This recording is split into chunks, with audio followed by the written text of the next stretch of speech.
Hey everybody, it's Jason Blaha here. Once again, it is time for the Monday Q&As, so let's get this started. Oh, forgot to clear my desk off first. I just had some steamed veggies and curry sauce. Yeah, I know that sucks. That was a meal. That's what happens the day after my refeed and I go back to cutting and I run my calories a little lower that day. I get stuck having to eat crap like this to make sure I don't go over my calories. Oh, the joys of cutting. Alright, first question. How much carbs can the body digest in one meal? Is there even a limit? There's a limit, but this isn't a good practical application. The limit has to do more with total energy that your GI tract will willingly absorb. Now, in a human, we can absorb in a 24-hour period around 15 to 18,000 calories. That range is going to vary a bit depending upon the composition of your food, fiber, things like that. So in theory, if you were to eat pure sugar, you could possibly absorb up to 17 or 18,000 calories of pure carb sugar from a single meal. But anything else that you eat beyond that in a 24-hour period, you're going to defecate it out, undigested or partially digested. Your body simply will not absorb more than that. So for practical purposes, there really is no upper threshold there. So unless you're exceeding 15,000 calories a day, just assume that there is no upper threshold, and very, very few people are going to exceed that. Most people, about 10,000 calories is generally about all they're going to be able to handle without vomiting of even low satiation foods. Alright, next question. And I've answered this one in like 4 Q&As over the past year and a half, but it keeps coming back up. Does taking painkillers such as naproxen affects protein synthesis / muscle gains? Alright, when you're dealing with NSAIDs like this, these anti-inflammatories, there was conflicting data on this a few years ago. There were some studies that suggested that they may reduce muscle protein synthesis because they're impeding the natural inflammation response to your training, which you need. You need that inflammation to help stimulate adaptation, to help recover, to help the muscle tissue grow. However, as we studied it further, and there's further studies done, and there's been meta-analysis on it, as far as I know, the last meta-analysis concluded that there was no significant negative effect on muscle growth from NSAIDs. So if you go by the most currently available data, it should be fine. Although, again, you've got to come back and ask the question of if you're taking them for pain relief from training, you might want to address what's going on in your training that's causing the pain and inflammation. Alright, next question. Hi Jason, I've always wondered why I never see you do front squats or power cleans in your training or even talk about implementing them in. Can you explain why, please? Actually, I have done them. I know I've done in videos in the past hang cleans, and I know I've done some front squats in the past. On video, these aren't something I incorporate regularly, purely due to specificity of training and my own training needs. I do occasionally do front squats, I just never happen to video them anymore, and I don't do them very often. When I was younger, I did incorporate these. It would really depend on my goals. Since I'm powerlifting now, I feel like I have access to other accessory lifts that are easier to perform, and therefore I can do more efficiently, that will provide the exact same benefits that I need specifically for my sport, such as the pen lay rows do everything that I really personally want out of a power clean. And the front squats, again, a high bar squat gives me what I need out of that. However, if I was doing a different sport, I would consider changing that. For example, if I was a serious field athlete, or I was still keeping up on my martial arts training, and I wanted to do something like MMA, I would probably be doing power cleans. There could be some good benefit to that. And the same with front squats, just to get a varied strength base for, say, a field athlete who plays out on a field and still needs strength and speed and power. But for my own personal goals right now, and for most powerlifters, I don't really need them. A lot of powerlifters don't need them.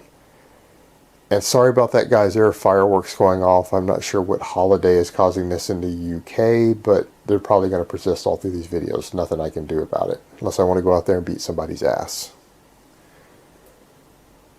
Alright, next question.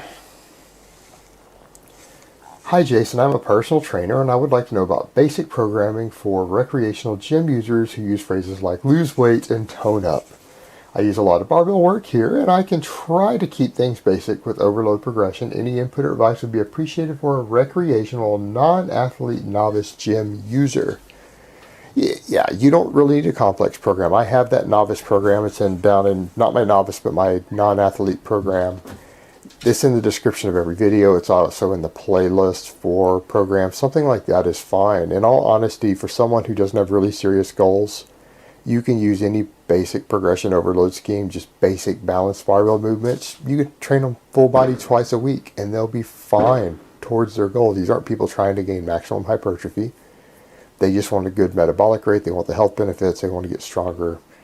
They want to lose some fat. That's perfectly acceptable. You could always throw in a little extra core work, and not because they necessarily need it, but because they feel psychologically like they're getting some benefit from it and getting their money's worth by hiring a trainer. Because everyone wants better abs, and you're not going to convince people that that's not going to improve the appearance of their core area.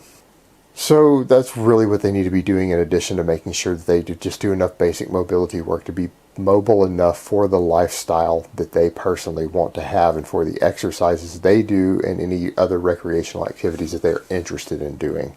It's pretty straightforward for these people. I think you're already on the right track with just basic barbell progressive overload for them. All right, next question.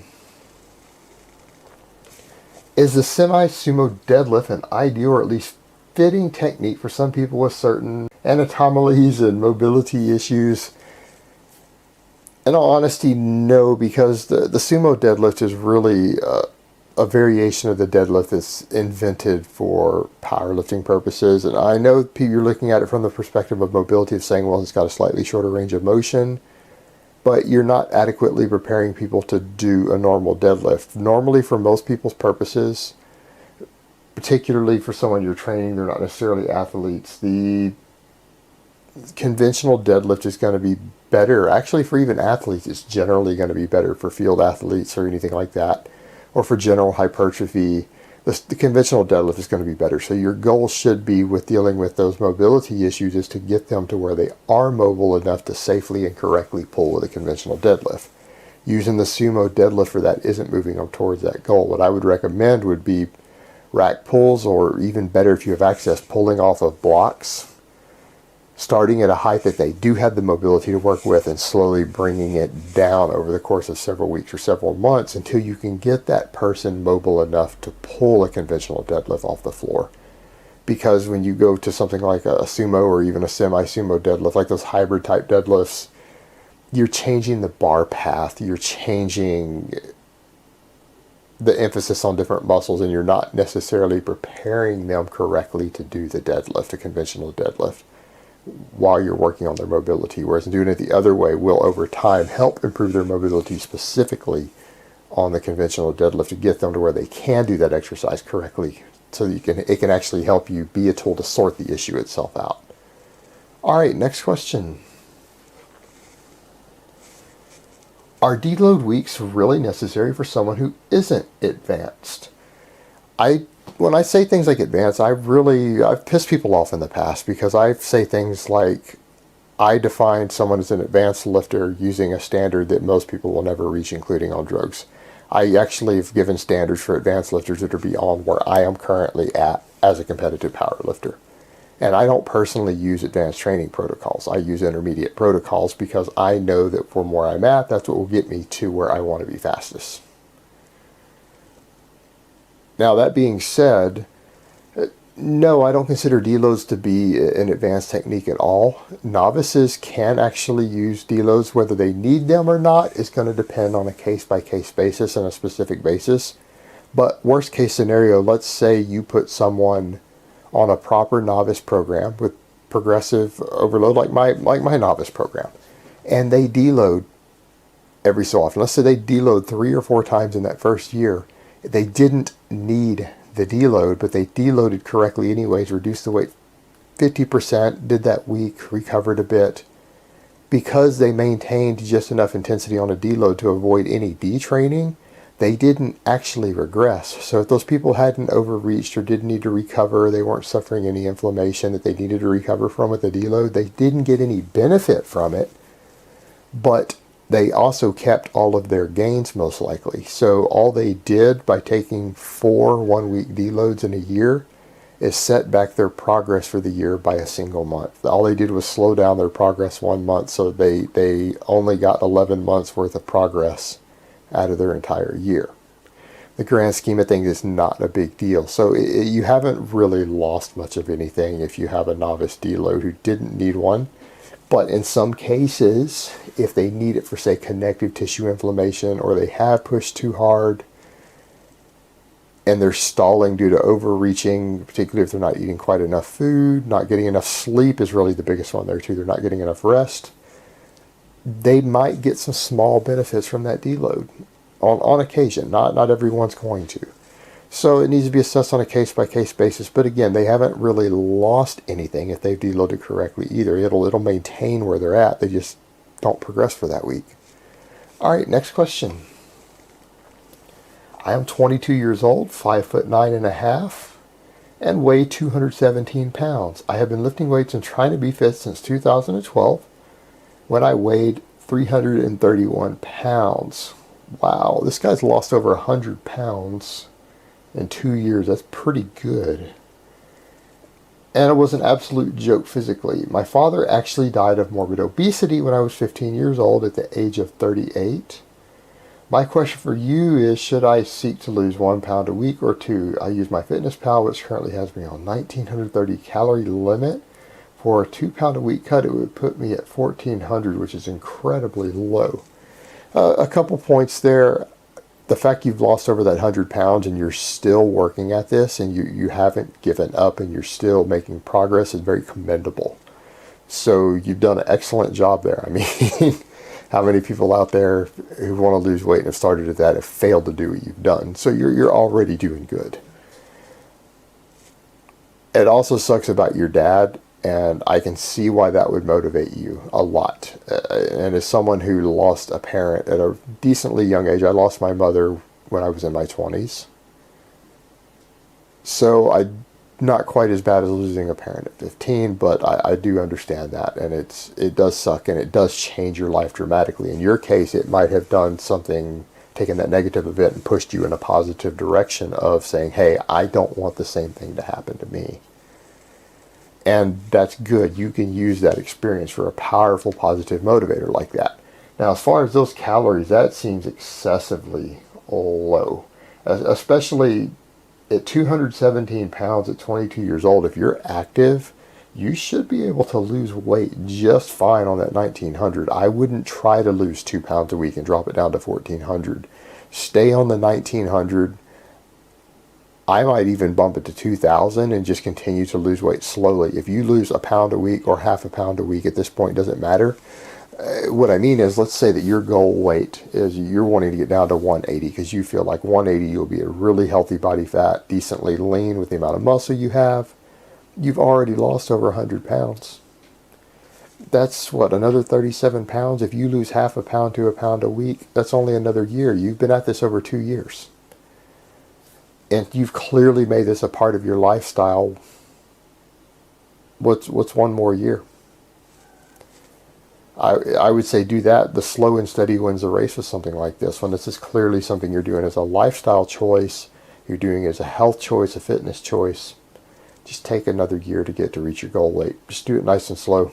No need to starve yourself down. You're already 3/4 of the way there. Just finish the race nice and slow. Treat it like a marathon. All right, next question. Are there any negatives or flaws in my descent on squat is slow? Not ultra slow. Okay, good.